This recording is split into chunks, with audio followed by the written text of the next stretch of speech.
Hi, everyone. I'm Gold Derby News and Features Editor Ray Richmond, and I'm here today with Kalina Ivanov, the production designer of the new historical sports drama from director George Clooney, The Boys in the Boat, based on the New York Times bestselling book by Daniel James Brown.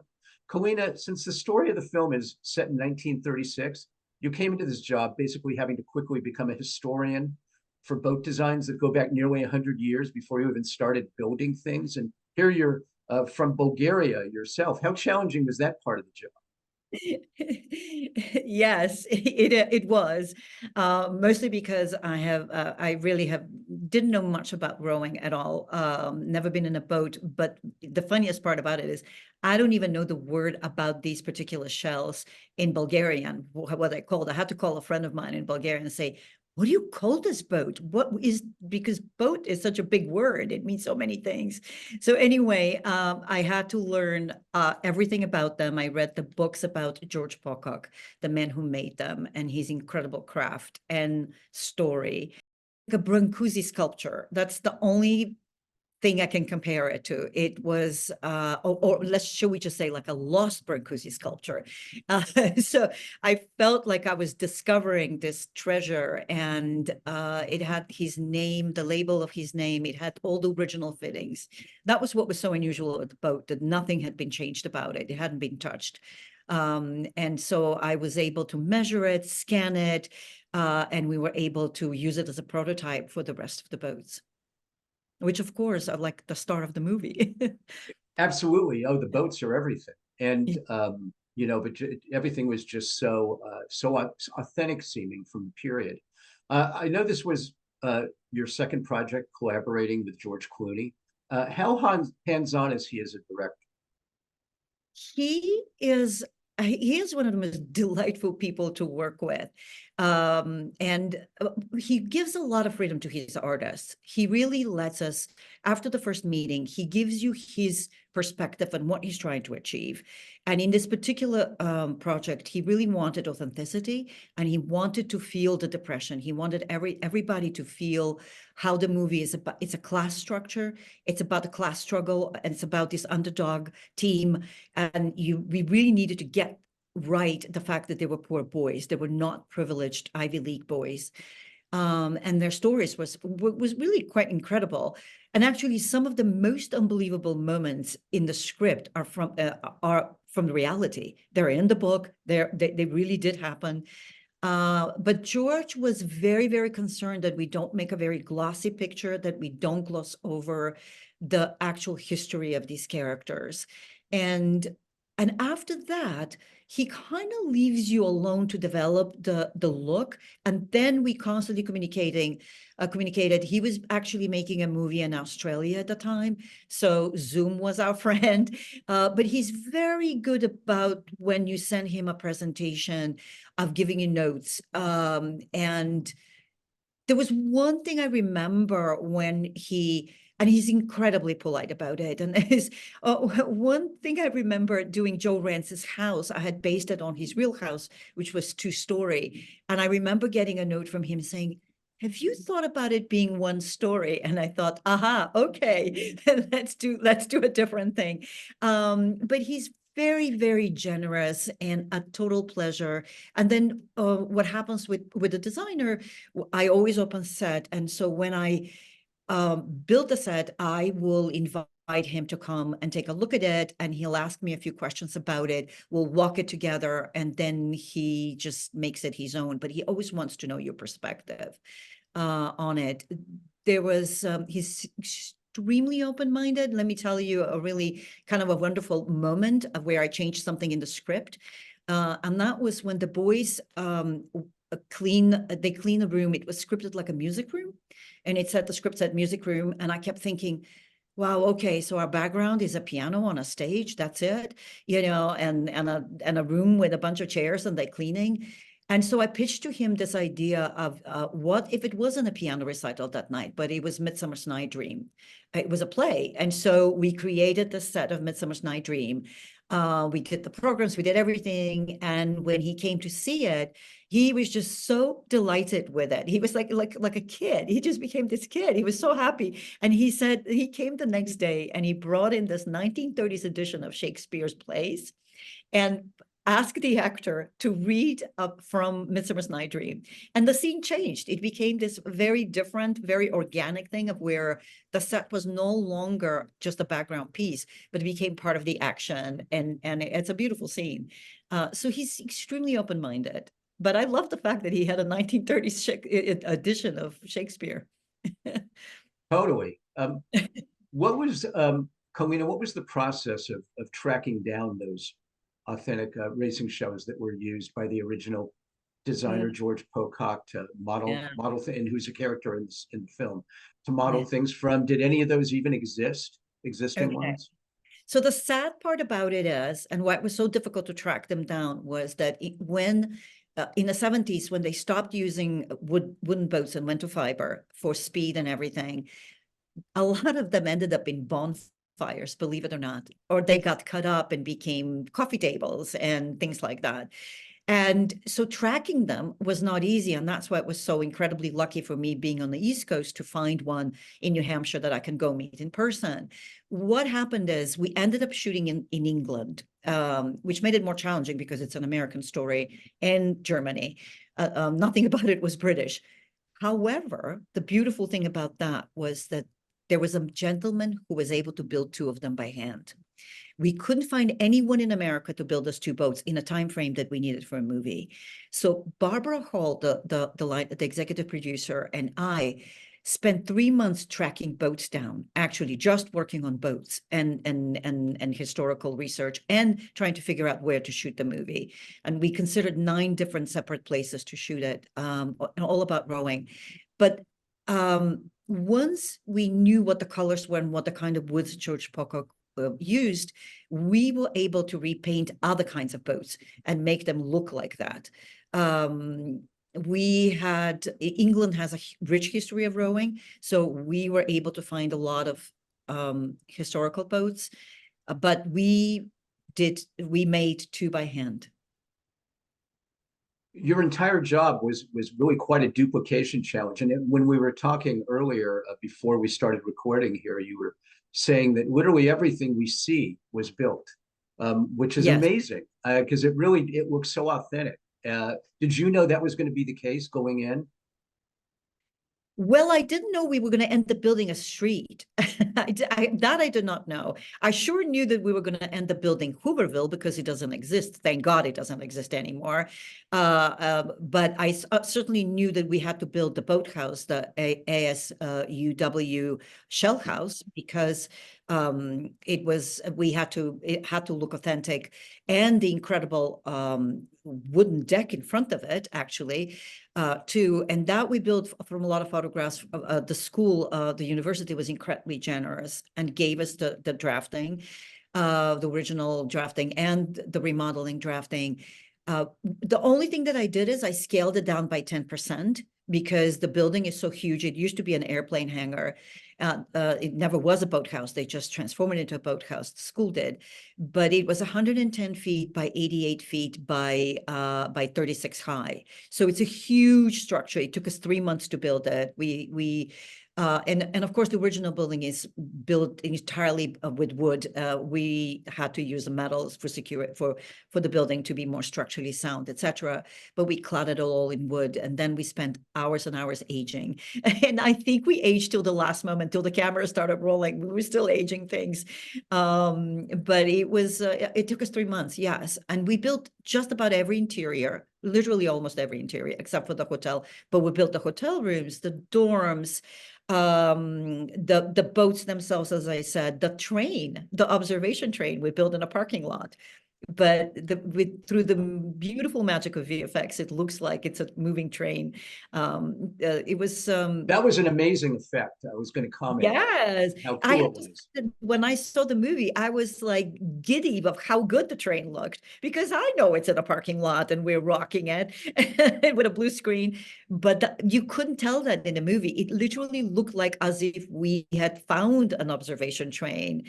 So there was many many things. But the street was the biggest surprise because I thought, well, here we are in London, period. This is awesome. Well, it turns out you can't transform a London street into a period street. They only give you 24 hours to dress it, and that's impossible for what we had to do. So lo and behold, we ended up building our own backlot. So we turned it into, and that Penetaria, that specific place that I found through research, by the way, of where he sees his father when he has his date with Joyce, and he sees his father on the street. All of that is a backlot, basically, and we had to do it where our shell house was, basically. We put all these sets together outside, and they looked very good because they were outside, actually. So the light was correct. But we also built, I mean, I'll tell you something, in the movie, they'd watch, like when the boys go to the Olympics and they watch a movie, like Joyce is watching a movie reel, and you see them carrying the boat. We built that set. We built that boat. We built 120 feet of deck of the SS Manhattan so we can do that shot. And you don't even for the movie within the movie. with the movie within the movie. Yes. How cool. Yeah. Wow.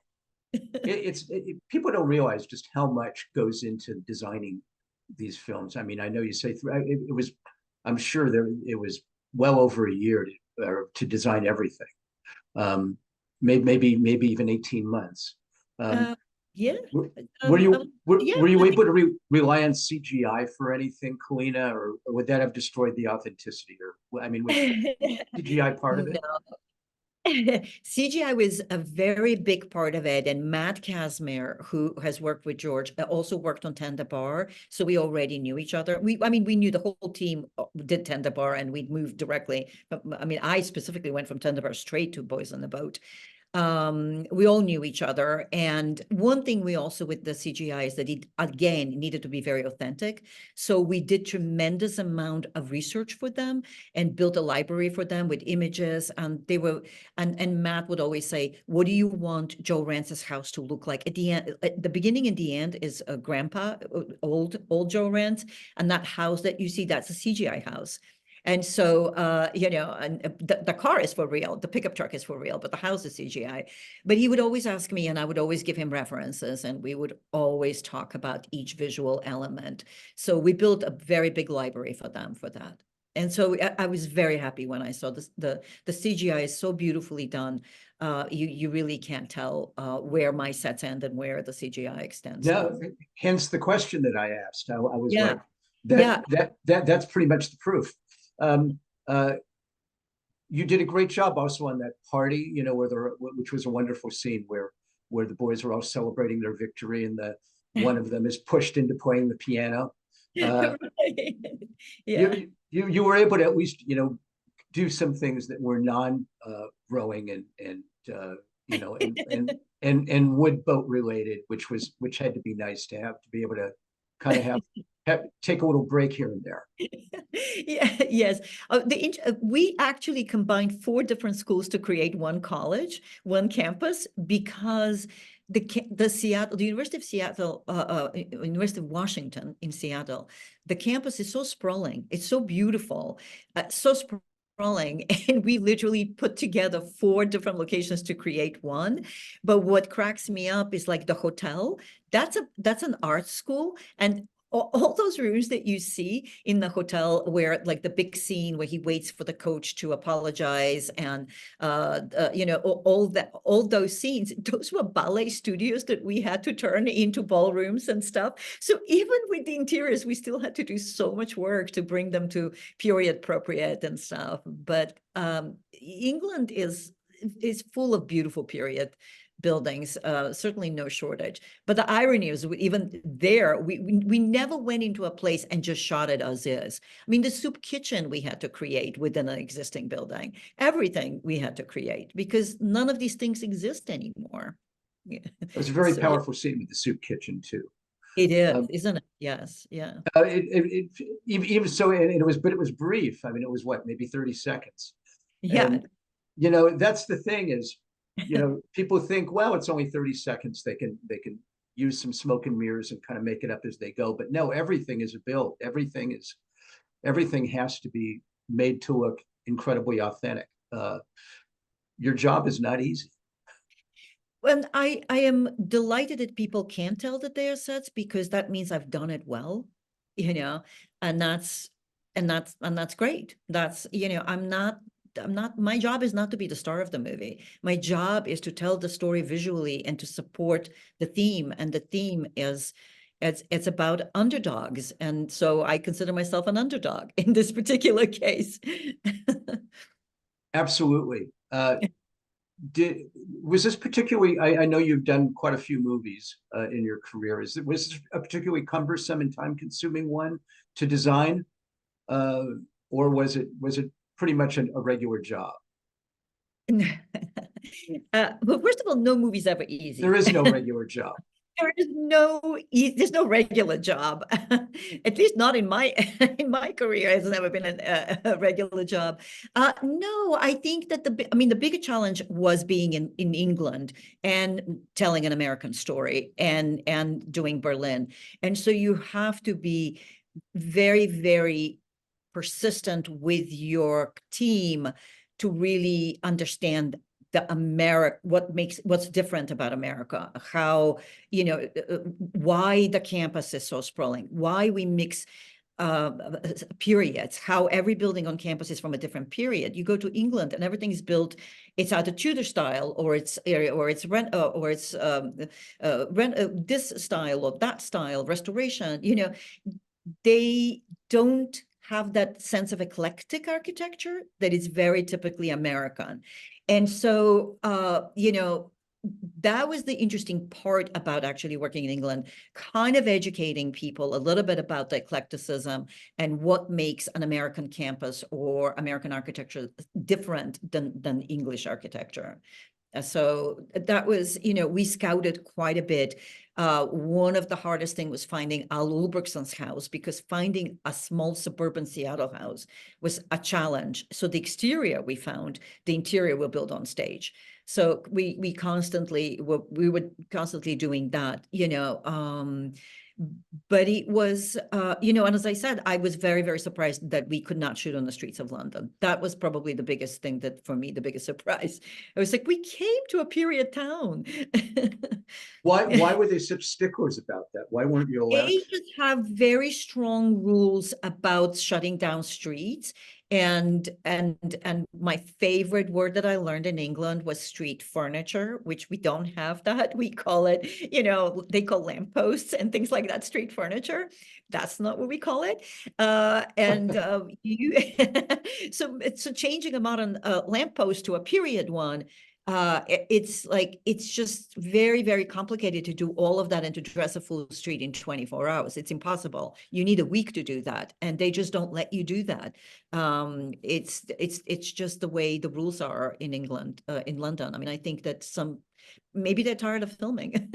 But we also looked at Manchester. We also looked at Birmingham. We scouted Liverpool. I mean, we scouted quite a bit, even outside of London. And at the end of the day, we decided to build a backlot, because it made the company not having to move. It made us more efficient. It gave us a different kind of freedom. And needless to say, I was a big supporter of building a backlot, Oh, because completely. because then we had control. Then we just literally can do exactly what we wanted to do. Nobody's going to come in and blow the whistle and say, "Sorry, you've been here for a day. It's time to end." Yes, exactly. Um, so when we see Poughkeepsie, that's the backlot. Yes. So, no, that's downtown Seattle. All the scenes in downtown Oh, that's Seattle. Seattle. Okay. Yes. Poughkeepsie was very interesting. We shot at the Queen Mary Reservoir, which is literally Windsor Castle is on one end of it. And the reason we shot there, it was incredibly windy. So we built that fair. We built it on top of there. So that was really great, because you can actually take those that was not so CGI. That was truly art direction. But the reason we went to that incredibly windy place was because it had the widest body of water we can find. And because the Hudson River, where the Poughkeepsie Regatta happened, was a mile long. And so you couldn't do it on a regular river or on a regular canal.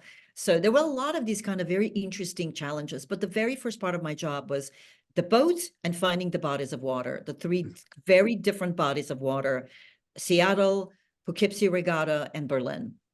And we even went and scouted Berlin because the race course exists.